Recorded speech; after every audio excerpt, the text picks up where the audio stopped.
ప్రజాగళం పేరుతో Telugu Desam party, Bharatiya Janata party, Janasena, అలాగే చంద్రబాబు నాయుడు గారు, నరేంద్ర మోడీ గారు, పవన్ కళ్యాణ్ గారు ముగ్గురు ఒకే స్టేజ్ మీద కనిపించారు. రాష్ట్ర ప్రజలకు ఒక మెసేజ్ ఇచ్చే ప్రయత్నం చేశారు 2024 సార్వత్రిక ఎన్నికల నేపథ్యంలో. ఇది కొత్తది కాదు. సరిగ్గా 10 ఏళ్ల క్రితం ఈ ముగ్గురు అప్పుడు రాష్ట్రం కొత్తగా డివైడ్ అయిన నేపథ్యంలో కొత్త రాష్ట్రం, కొత్త అవసరాలు, సమస్యలు వీటన్నిటినీ పరిష్కరించాలంటే ఒక బలమైన పొత్తు, అందులోనూ జాతీయ స్థాయి నాయకత్వం ప్లస్ రాష్ట్రంలో సీనియర్ 40 ఏళ్ల అనుభవం, అప్పటికి 35 ఏళ్ల అనుభవం లేదా 40 తెలియదు, 2 సార్లు అప్పటికే ముఖ్యమంత్రి చేసిన అనుభవం ఉన్న చంద్రబాబు నాయుడు ఇక్కడ సీనియర్ నాయకుడు, జాతీయ స్థాయిలో కేంద్రంలో అధికారంలోకి రావాలనుకున్న బీజేపీ. మేము దీనికి సరైన సొల్యూషన్ చూపుతామంటూ వీళ్ళకు తోడుగా పవన్ కళ్యాణ్ను పెట్టుకొని ప్రత్యక్షమైనది. ముగ్గురు కలిసి తిరుపతిలో సభలో ఆ రోజు మాట్లాడినది, లేదా అప్పుడు జరిగిన ఆ సభ, ఇవన్నీ గుర్తుకొస్తాయి ఎవరికైనా. సరిగ్గా 10 ఏళ్ళు, 10 ఏళ్ల తర్వాత అదే నాటకం. ఏమంటే నాటకంలో తేడా, ఆ రోజు బహుశా కొత్త పెళ్లి కాబట్టి ఊపు మీద ఉన్నట్టున్నారు.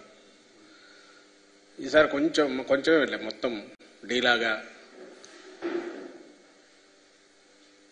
కేవలం ప్రజలను మోసగించడానికి లేదా మోసగిస్తున్నామనే స్పృహ ఉండే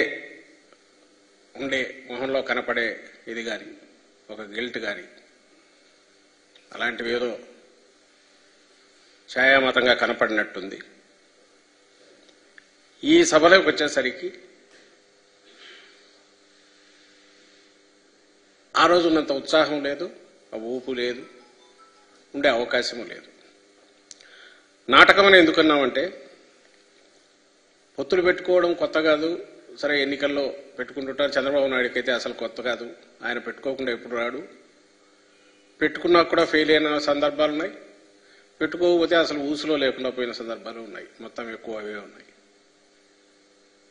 కానీ ఊతకర్రల సాయంతో ఎడవర అధికారంలోకి రావడము, వాళ్లను మార్చుకుంటూ ప్రతిసారి ఆ ఊతకర్రలను మార్చుకోవడము, ఇది ఆయనకు అలవాటు.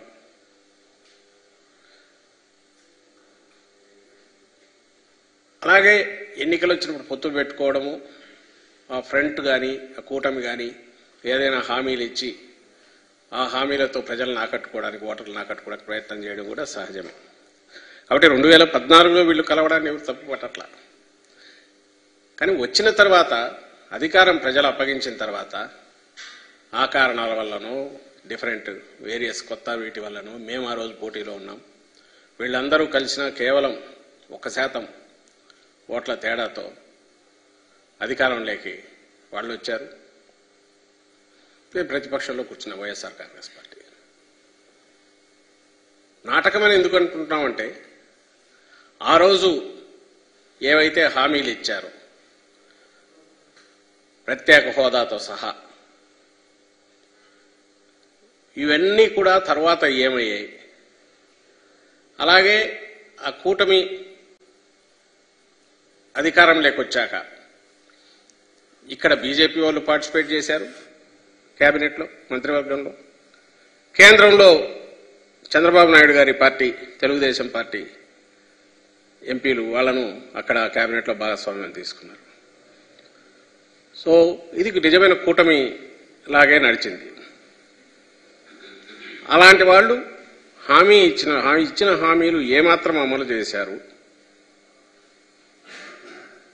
అలాగే 2014లో అధికారంలోకి వచ్చిన 3-4 ఏళ్ల తర్వాత 3 ఏళ్ల తర్వాతనే విడాకులు తీసుకొని మళ్ళీ పక్కకి వెళ్ళిపోయాక అసలు ఎందుకు వెళ్ళిపోయారు?